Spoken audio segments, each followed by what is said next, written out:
지금 여러분들하고 같이 나누고 있습니다. 근데 거기는 아무나 못 가고요. 좀 이렇게 선택받은 사람만 좀 가는 것 같아요. 그래서 저도 좀 어렵게 거기에 좀 갔는데, 아무튼 그 목성연에서 했던 자료들이 굉장히 좋아요. 성경을 좀 깊이 있게 보고 그 전에 우리가 보지 못했던 부분들도 좀 보게 되고, 그래서 그 자료를 가지고 지금 우리가 함께 매주마다 보고 있다라고 생각하시고요.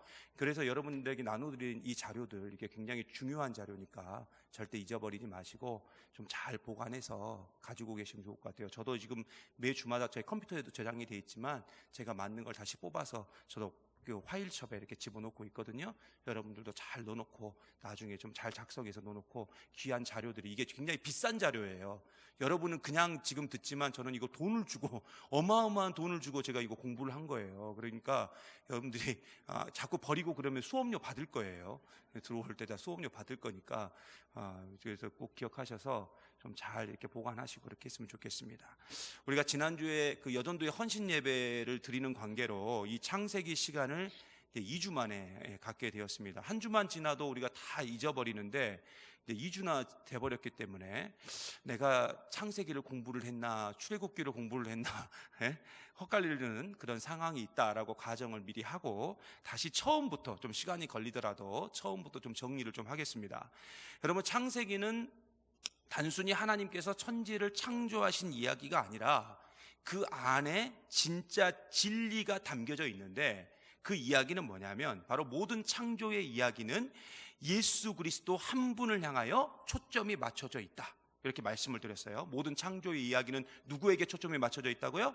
그죠? 예수 그리스도 한 분에 초점이 맞춰져 있다. 그래서 우리가 창세기 1장 1절 뭐예요? 태초에 하나님이 천지를 창조하시니라 했을 때 그 태초라는 히브리어, 그리고 하나님이라는 히브리어를 절대로 잊어서는 안 된다 그랬죠? 그죠? 근데 잊어버리셨어요? 안 잊어버리셨어요?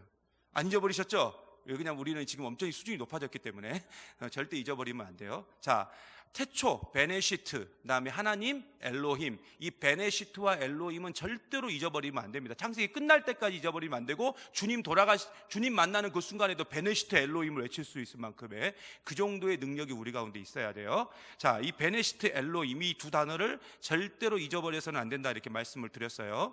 자, 그런데 이 베네시트와 엘로힘이 주는 교훈은 딱 한 가지라고 말씀드렸습니다. 그게 뭐냐? 예수님 외에는 방법이 없다는 거예요.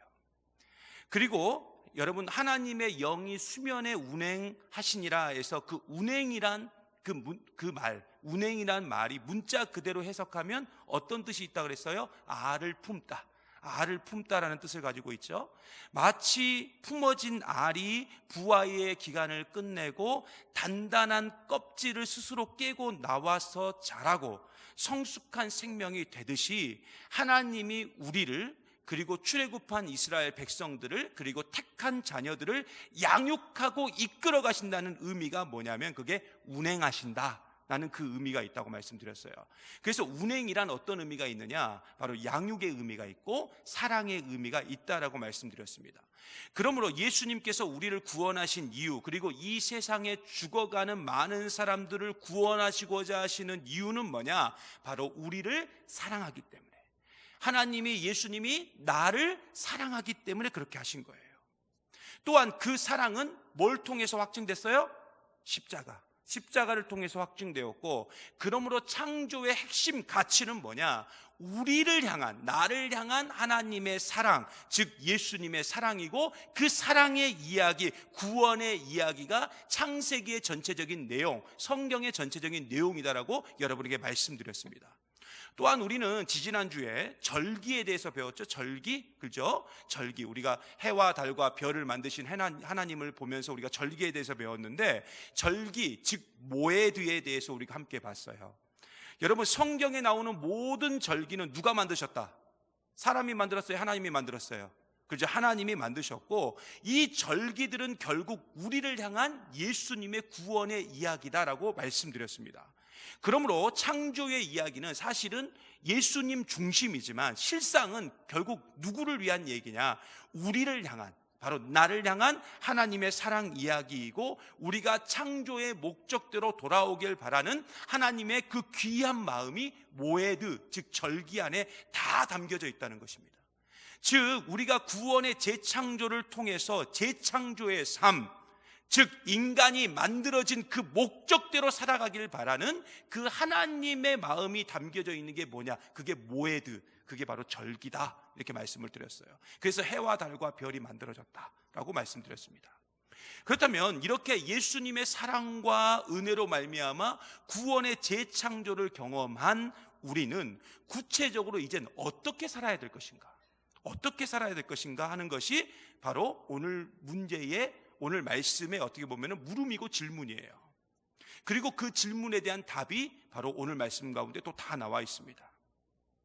결국은 다시 말씀드리면 예수님의 사랑과 은혜로 말미암아 구원의 재창조를 경험한 우리는 구체적으로 내가 어떻게 사는 것이 인간이 만들어진 목적대로 사는 것일까 하는 그 질문, 그리고 그 답이 오늘 우리가 읽었던 26절에서 31절 사이에 다 나와 있다는 거죠.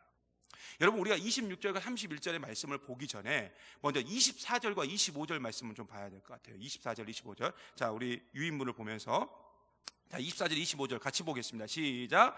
하나님이 이르시되 땅은 생물을 그 종류대로 내되 가축과 기는 것과 땅의 짐승을 종류대로 내라 하시니 그대로 되니라. 하나님이 땅의 짐승을 그 종류대로, 가축을 그 종류대로, 땅에 기는 모든 것을 그 종류대로 만드시니 하나님이 보시기에 좋았더라. 아멘. 여러분, 여기서 보면 반복적으로 나오는 말이 있죠. 그게 뭐예요? 그렇죠. 벌써 눈치 빠르신 분들 유인물 보고 다 얘기하시는 거죠. 자, 종류대로라는 말이 나옵니다. 자, 하나님이 여섯째 날에 많은 생물들, 동물들을 특히 만드셨는데 그 동물들을 만들 때 어떻게 만드셨다고요? 종류대로 만드셨어요. 종류대로. 그런데 그 여섯째 날 같은 날에 누구를 또 만들었어요? 그렇죠. 사람을 만드셨죠. 인간을 만드셨는데 그 인간을 만들 때는 전혀 다른 방법으로 만드셨어요. 자, 우리 26절 말씀 같이 봅니다. 시작. 하나님이 이르시되 우리의 형상을 따라 우리의 모양대로 우리가 사람을 만들고 그들로 바다의 물고기와 하늘의 새와 가축과 온 땅과 땅에 기는 모든 것을 다스리게 하자 하시고. 아멘. 여러분, 하나님께서 사람을 만드실 때 다른 생명들을, 다른 동물들은 다 뭐대로 만들었다고요? 종류대로 만들었어요. 그런데 사람은 어떻게 만들었어요? 우리의 형상을 따라 우리의 모양대로, 이렇게 말씀하셨어요. 그렇게 창조하셨다고요. 특별히 우리의 형상을 따라 우리의 모양대로 만드셨는데 여기서 우리라는 말은 누구를 말하는 거예요? 성부 하나님, 성자 하나님, 성령 하나님을 말하고 있습니다. 그리고 형상과 모양이라는 말이 나왔죠. 우리의 형상, 우리의 모양, 이렇게 나왔어요. 그러니까 인간을 창조할 땐 그렇게 만드셨는데 이 형상과 모양은 사실 같은 뜻으로 볼 수 있지만 분명히 성경에서는 이것을 어떻게 하고 있어요? 구분하고 있어요. 지금 구분하고 있다고요. 형상이라는 단어와 모양이라는 단어를 지금 구분해서 사용하고 있어요. 그렇다면 그냥 똑같이 우리 모양대로, 우리 모양대로, 우리 형상대로, 우리 형상대로 그렇게 해도 되는데 왜 우리의 형상대로 또는 우리의 모양대로 이렇게 구분을 해놨을까? 그건 뭔가 의도가 있다는 거예요. 의도가. 그렇다면은 이 형상과 모양의 뜻을 우리가 좀 제대로 알아야 돼요. 형상과 모양의 뜻. 자, 형상이란 히브리어로 뭐죠? 어떻게 하셨어요? 여기 써있어. 네. 그 여러분 읽으실 때 어떻게 읽으셨다고요? 히브리어는 반대로, 그죠? 오른쪽에서 왼쪽으로, 또 왼쪽에서 오른쪽으로 읽으면서 첼렘 이렇게 읽으신 분 없죠? 네, 이제는 그 정도는 아니에요, 우리가. 자, 형상이란 히브리어로 첼렘인데, 여러분 첼렘이란 무슨 뜻이 있냐면은 무엇을 새기다 이런 뜻이 있어요. 새기다 이런 뜻을 갖고 있어요. 물론 오늘 말씀과 같이 하나님의 형상을 새기다, 그러니까 하나님의 형상을 새기다라는 좋은 의미도 있지만 이 구약 성경을 보면 이게 언제 또 쓰였냐면 우상을 새겨 만들다, 이런 성경 많이 있죠. 그죠? 이런 말씀들이 많이 나오잖아요. 우상을 새겨 만들다 할 때 그 새겨도 뭘 쓰는 거예요? 이 첼렘이란 단어를 쓰는 거예요. 그런데 이 첼렘은 또 다른 의미가 있어요. 또 다른 의미가 있는데 우리가 여기에 좀 집중을 해야 돼요. 이 또 다른 의미가 있는데 뭐냐면 그늘지다, 이런 의미가 있어요. 그늘지다. 일반적으로 이건 뭘 의미하냐면 그림자라는 뜻을 가지고 있습니다. 그림자. 그러나 그 뜻이 더욱 확장되어서, 잘 들으세요. 그 뜻이 더욱 확장되어서 그림자가 마치 그 실제의 모양을 반영하듯 결국 첼렘은 뭘 의미하느냐? 실체의 형상을 의미하고 있는 거예요. 더 쉽게 말해서 뭐냐면 그림자 자체가 그 그림자의 주인이 누구인지를 알 수 있다는 거죠. 그러니까 그림자만 딱 보고도 이게 누구구나, 이게 뭐구나 라는 것을 알 수 있다. 그게 바로 첼렘이에요. 그래서 그림자, 즉 그 형상물을 보면 그 형상물의 주인이 누구인지를 기억하고 유추해낼 수 있습니다. 여러분이 이렇게 말해도 잘 이해를 못하실 것 같아서 제가 이걸 어떻게 조금 쉽게 설명을 할까 막 고민을 좀 했거든요. 고민을 하다가 여러분이 어렸을 때 해 보았는지는 잘 모르겠지만은 여러분 저는 어렸을 때 이걸 좀 많이 했거든요. 뭐냐면 이 손을 가지고 빛을 비춰가지고 막 새도 만들고 이런 거 해보셨어요? 그랬어요? 안 해보신 분들도 있는데요.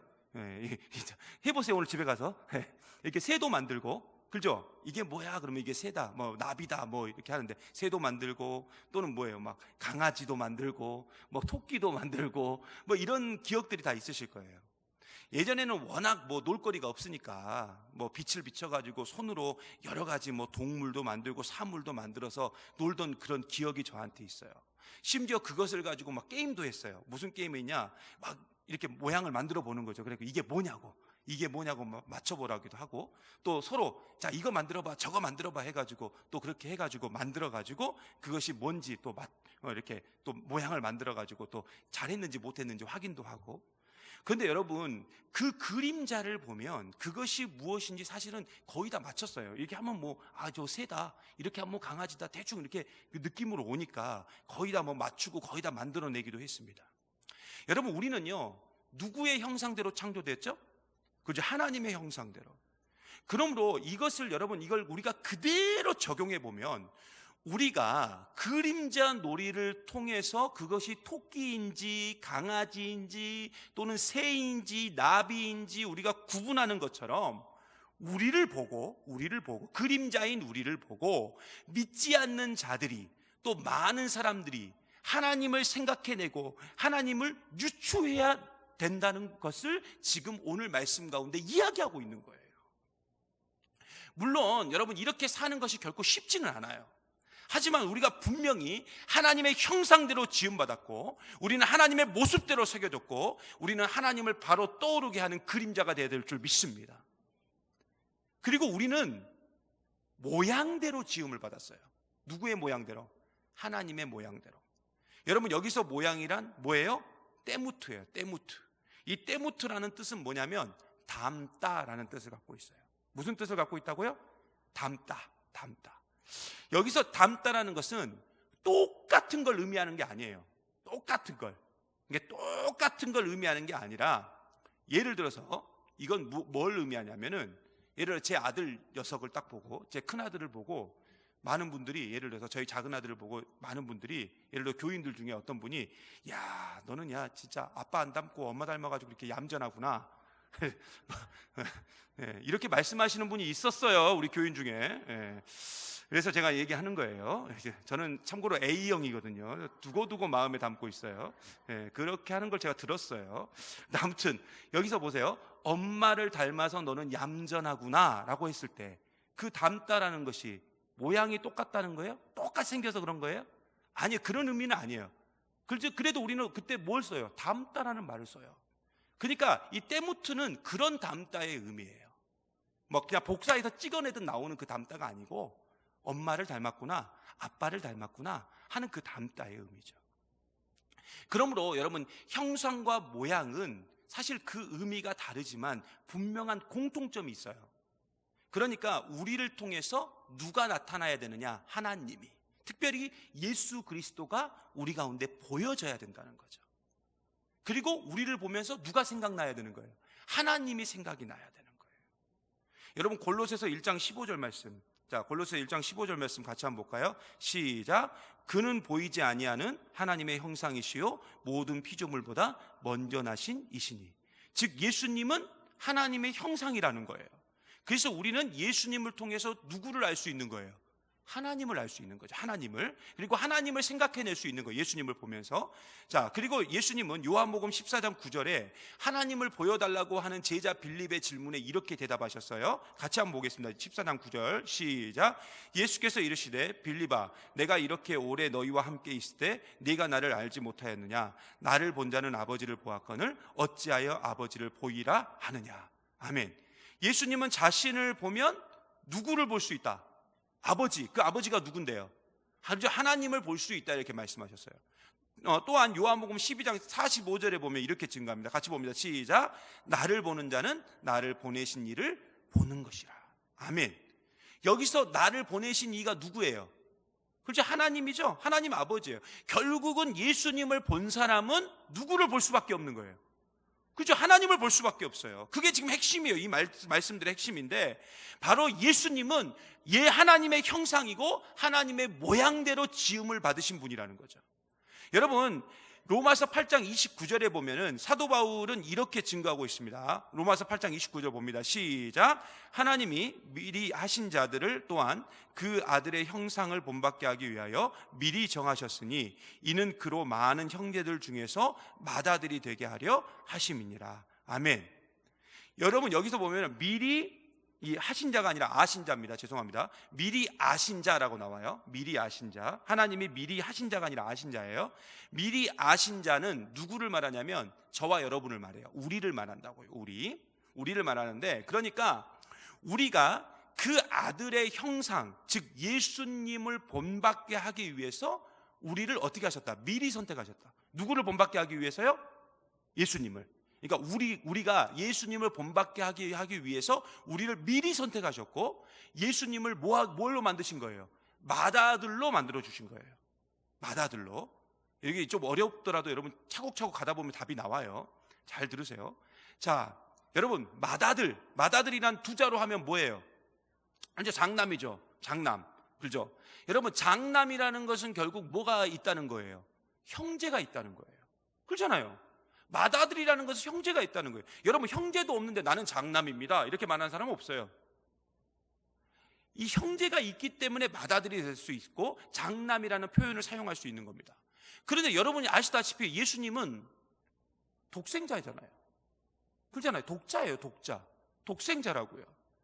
그런데 로마서 8장 29절에 보면은 뭐라고 나오냐면 맏아들이 되게끔 하기 위해서 많은 형제가 있었다 이렇게 말해요. 많은 형제가 있었다. 그러니까 예수님께 많은 형제가 있다는 거예요. 그리고 그 형제는 바로 누구를 말하냐면 저와 여러분, 우리를 말하고 있는 겁니다. 결국 우리가 예수님의 형제가 되기 위해서, 아니 예수님의 형제로 만들기 위해서 아버지 하나님은 예수님을 부활의 첫 열매가 되게 하셨다는 거예요. 이게 성경에서 지금 증거하고 있는 거죠. 여러분, 첫 열매가 되셨다 이 말은 뭐냐면 둘째도 있고 셋째도 있고 넷째도 있고 다섯째도 있다는 뜻이죠. 그렇잖아요. 딱 그런 의미가 있어요. 그리고 둘째부터 시작하는 그 다음 열매들은 결국 누구를 말하는 거예요? 저와 여러분을 말하는 거예요. 우리를 말한다고요. 그런데 독생자인 예수님을 맏아들 되게 하시고 우리를 많은 형제로 세우신 목적이 뭐냐면, 그게 로마서 8장 26절에 나와 있듯이 그 아들의 형상을 본받게 하기 위해서. 그런데 그 아들의 형상은 누구의 형상인데요? 그죠? 하나님 형상이라니까요. 그러니까 이게 쭉 연결이 좀 돼야 돼요. 좀 이해가 좀 되셔요? 네. 그러니까 우리는 누구 형상을 본받아야 돼요? 예수님. 그러면 예수님은 누구 형상인데요? 하나님. 그럼 자연스럽게 우리는 누구 형상대로 가는 거예요? 예수님을 통해서.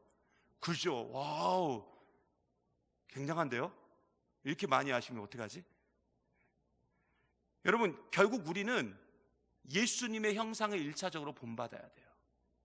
조금 전에 우리가 함께 보았지만 예수님은 하나님의 형상입니다. 결국 이걸 다시 한번 정리해 보면 우리는 하나님의 형상대로 지음을 받았어요. 그런데 그 형상을 우리가 어떻게 돼버렸어요? 잃어버렸다고요. 죄로 말미암아 잃어버렸어요. 그래서 잃어버린 하나님의 형상을 우리가 회복해야 되는데 우리가 회복할 방법이 도저히 없는 거예요.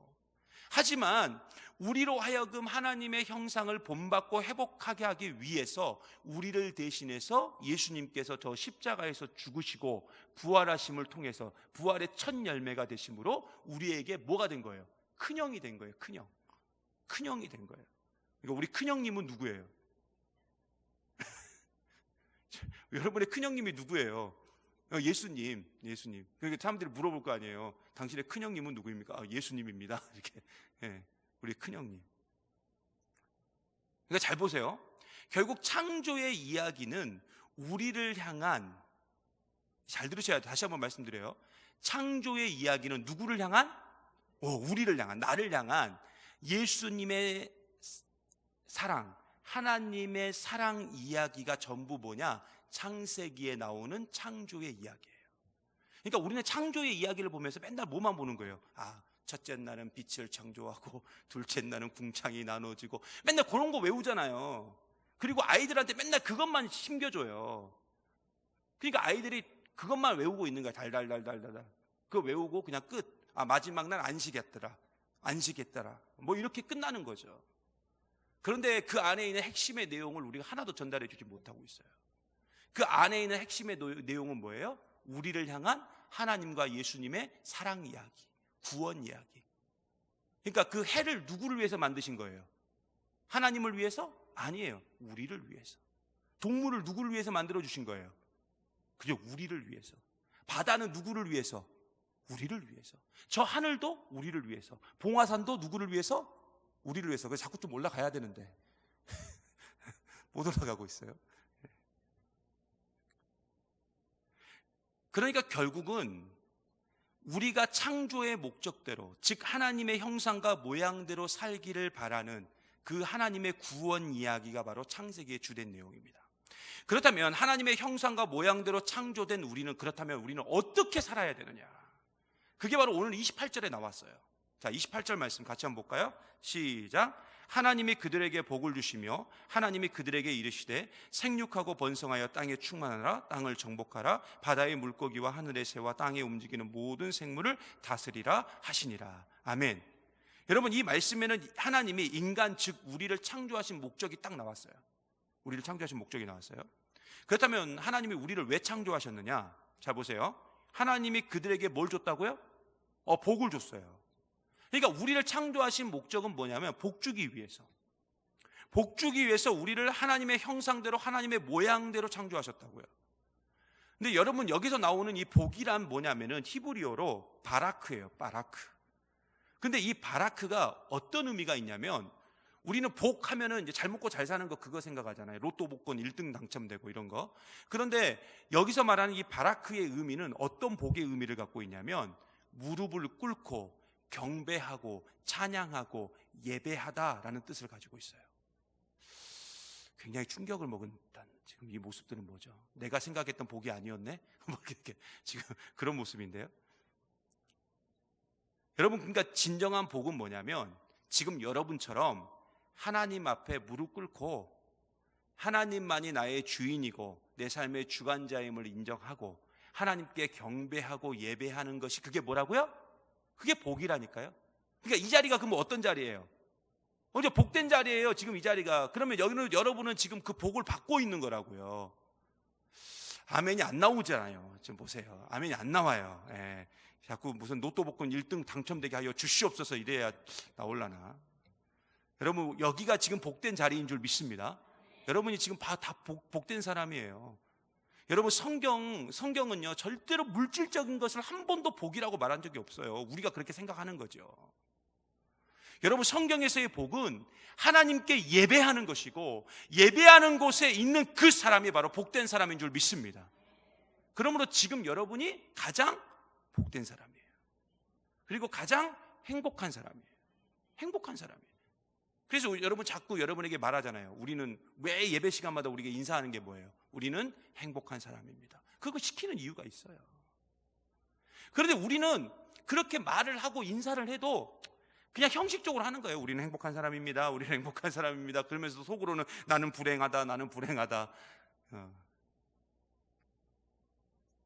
우리는 정말 지금 복된 자리에 있고 복을 누리고 있음에도 불구하고 우리가 그걸 잘 모르고 잘 느끼지 못하고 지금 내가 복을 받은 건가 안 받은 건가 그런 생각을 갖고 우리가 살아가고 있다고요. 왜냐하면은 우리가 생각하는 일반적인 그 복의 의미가 전부 물질적인 것이고 전부 잘 먹고 잘 사는 것에 초점이 맞춰져 있기 때문에 그래요. 하지만 진짜 복은 예배 드리는 것이고 예배 드림의 그 모든 것이 복인 줄 믿습니다.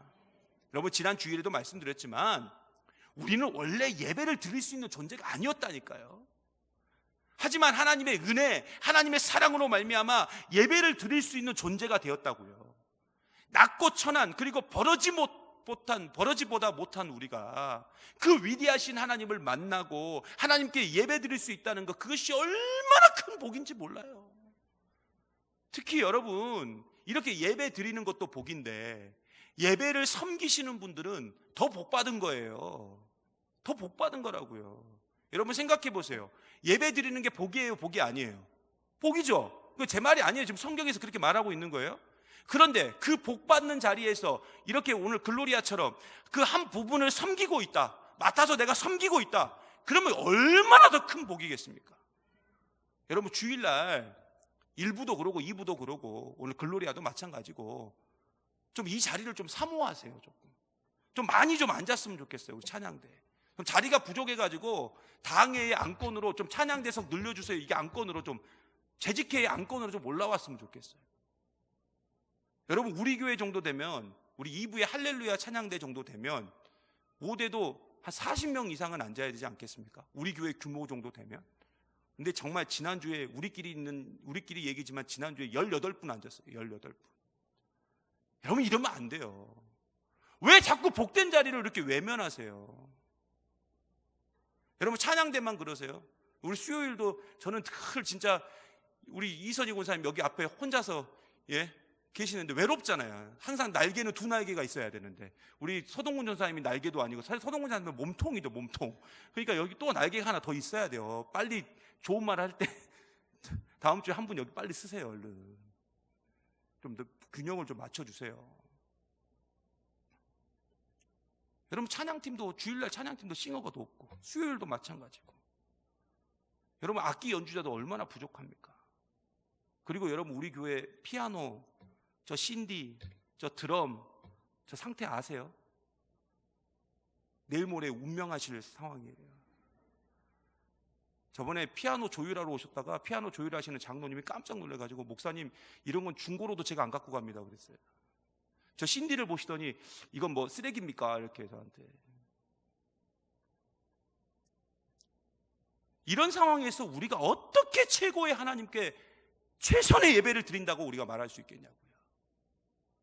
예배 안내도 마찬가지예요. 예배 안내자가 없으니까 어쩔 수 없이 새가족팀 세우고, 우리 안수 집사님들, 권사님들까지 다 동원해가지고 예배 안내 지금 세우고 있지 않습니까? 물론 이런 상황에서도 묵묵히 자리를 지켜주시고 또 추운 날씨 속에서 횡단보도까지 지켜주시는 분들도 계시는데, 여러분, 다른 것이 복이 아니라 예배가 복이고 또 예배를 섬기는 자리가 더 복인 줄 믿습니다. 그렇다면 하나님은 왜 우리에게 이런 복을 주셨을까요? 여러분, 오늘 말씀 28절에 증거하고 있듯이 생육하고 번성하고 정복하고 다스리게 하기 위해서 우리에게 복을 주신 줄 믿습니다.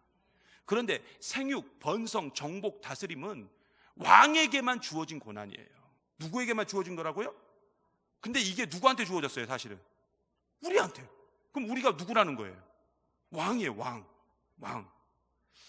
뭐 이렇게 말해도 별로 감이 없어요. 그냥 뭐 나는 지금 왕이 아니라고 자꾸 생각하니까. 근데 아무튼 왕이에요. 결국 하나님은 첫사람 아담을 에덴의 왕으로 딱 삼아주셨죠.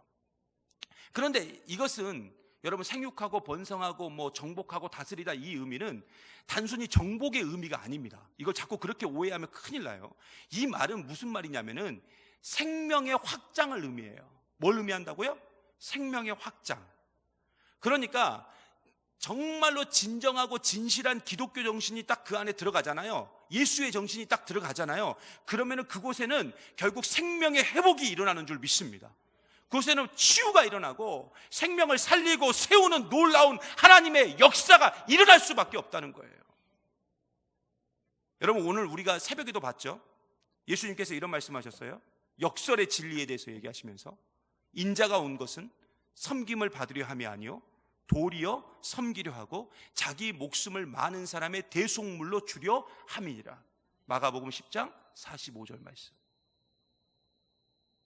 여러분, 생육, 번성, 정복, 다스림은 결국 어떤 의미가 있느냐? 섬김의 의미가 있어요. 섬김의, 정복의 의미가 아니에요.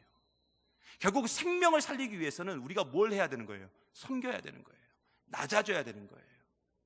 심지어 자기 자신을 내어주는, 오늘 예수님이 뭐라고 했어요? 새벽에 대속물로 자기를 내어주는 그런 왕권을 얘기를 하고 있는 것입니다. 예전에 제가 다른 교회에 있을 때요, 6월달이 되면 그 의료선교팀이 그 해외 선교지로 꼭 나갔어요. 6월이 되면 해외 선교지로 나갔는데 보통 뭐 4박 5일, 뭐 길게는 6박 7일 동안 이렇게 나갔다 옵니다. 의사와 간호사분들 한 30명 정도가 이렇게 항상 6월만 되면, 매년 6월만 되면, 올해도 이제 그분들이 나가시더라고요. 그래서 지금부터 준비를 하고 계시더라고요. 6월만 되면 항상 한 30명 정도 의사 선생님, 간호사 선생님들이 나가시는데, 이 선교지에 가보게 되면, 해외 선교지에 가보게 되면 평생 의사를 한 번도 만나보지 못한 분들이 계셔요. 그러니까 의사라는 것이 뭔지도 모르는 분들도 계시고요. 그래서 의료팀이 딱 들어오잖아요. 그러면은 이분들이 하루에 몇 명의 환자를 보냐면 하루에 적게는 500명, 많게는 1000명의 환자를 봐요. 근데 그 시간이 되게 짧아요. 왜 그러냐면은 배를 타고 들어갔다 배를 타고 또 나와야 되거든요. 그러니까 9시 정도에 들어갔다가 오후 3시만 되면 나와야 되기 때문에 그 짧은 시간 안에 엄청나게 밀려오는 환자들을 다 봐줘야 돼요. 그러니까 뭐 할 시간이 없겠어요? 밥 먹을 시간도 없고 화장실 갈 시간도 없는 거예요. 왜요? 너무 많이 밀려오니까.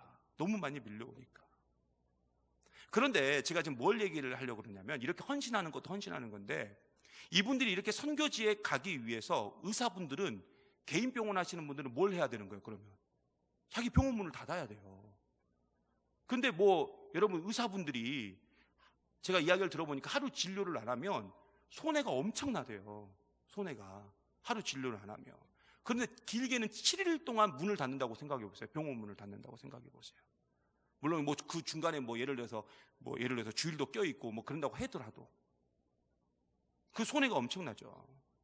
그 피해가 얼마나 심각하겠냐고요. 그런데도 매년 6월이 되면 나가시는 분들이 계셔요. 고정적으로 나가시는 분들이 한 10여 명 계셔요. 뭐 페이닥터로 계시는 분들은 또 심지어 휴가까지 내서 가시더라고요. 그렇다면 왜 이렇게 하실까? 왜 그래요? 물어보면 그래요. 하나님이 기뻐하시는 일이니까. 그리고 이 의료라는 게 그러잖아요. 단순히 영혼만 살리는 게 아니라 뭐도 살려요? 육도 살리잖아요. 그러니까 영과 육을 동시에 살리고 세우는 일이기 때문에 너무 기쁜 일이다 하면서 나가시더라고요. 그래서 이분들이 다녀가면은 확실히 그 지역의 복음화율이 높아져요. 결국 생육, 번성, 정복, 다스림은 뭘 통해서 나오느냐? 정복을 통해서 나오는 게 아니라 섬김을 통해서 나오고, 낮아짐을 통해서 나오고, 자기 버림을 통해서 나오는 줄 믿습니다. 그러므로 우리가 교회의 교회다움, 그리고 성도의 그 성도다움을 이루기 위해서는 결국 나를 포기할 때는 좀 포기하고, 내려놓아야 될 때는 조금 내려놓고, 오직 섬김과 그 낮아짐의 마음으로 살아야 될 줄 믿습니다. 여러분, 섬김과 낮아짐은 예수님의 삶이에요. 예수님의 삶이죠. 그건 뭐 성경에서 그대로 증거하고 있잖아요. 결국 예수님의 삶, 즉 예수님의 생명이 들어가면 그 땅은 살아나고 회복되고 치유되고 모든 공허가 채워지는 그 풍성함을 반드시 경험하게 될 줄 믿습니다.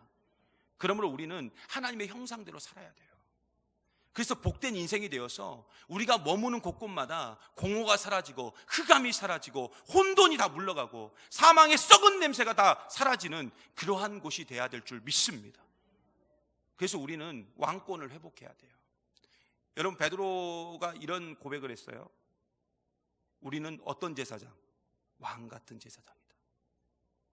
여러분, 제사장은 어떤 아이콘이냐면 희생의 아이콘이에요. 제사장은 희생의 아이콘이라고요. 그러니까 우리가 왕인데 제사장처럼 살아야 돼요. 이건 무슨 말이냐면 이 왕은 정복의 왕이 아니라는 거예요. 이 왕은 희생의 왕, 섬김의 왕이 돼야 된다는 거예요. 그게 누구예요? 그게 우리라고요. 그게 하나님의 형상이라고요. 그게 예수님의 삶이었다고요.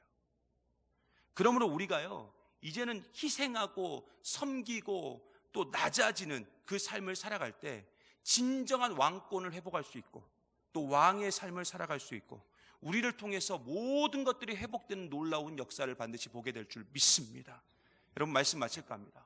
성경은 오직 예수님의 구원 이야기, 하나님의 사랑 이야기입니다. 그런데 이 모든 것은 결국은 누구를 향한 이야기예요? 그저 나를 향한, 우리를 향한 하나님의 구원과 사랑 이야기라는 것입니다. 하나님의 형상을 잃어버린 우리가 다시 하나님의 형상을 되찾고 왕권을 회복하고 복된 삶, 즉 예배하는 삶을 살아감으로 섬김과 낮아짐 그리고 헌신의 삶을 통해서 그 생명의 확장을 이루기를 하나님이 간절히 원하고 계신다는 거예요. 그런데 사실 우리는 이런 엄청난 일을 감당할 수 없는, 아니 아예 자격도 없는 사람이었죠. 하지만 하나님은 우리에게 어떻게 했어요? 하나님의 크신 은혜를 부어주셔가지고